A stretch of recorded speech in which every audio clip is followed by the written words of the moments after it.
love the movie. It's such an interesting way to look at war, something I never even thought about. How'd you guys... Well, we didn't know the story. I mean, it's a true story, and we didn't know. I didn't know it, and I know a lot about World War II.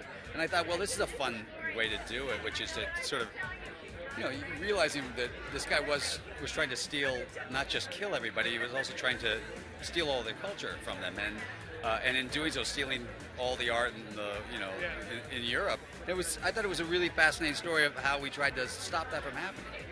Well, at the end of the day, what do you hope people take away from this? Well, I know what they're going to take away is a free car from Sony. If you go see the film, it's a free car. I hope they'll have a really good time and be happy they watched the movie.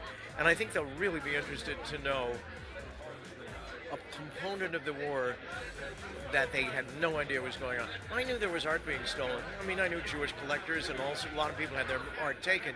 I had no idea that Hitler had made a comprehensive effort to take everything from Europe and put it in his own museum, and then at the end of the war, when it turned out he was losing the war, he was going to burn all the great art of Europe. That's a big thing. That's not just like, oh, I think I'll draw, a mustache on the Mona Lisa. This is like, I'm removing 1,000 years of cultural heritage. It's got a lot of points of view. It's got a lot of history. It's got a lot of emotion as well. I think it paints a story of how these unlikely fellows ended up in a war.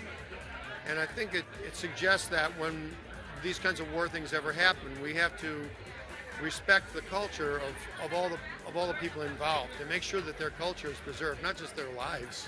God forbid that we forget that, but just the importance of art in all of our lives and the value of it and just this great story about what these guys did and risked their lives, and some of them died, just trying to protect this part of our culture.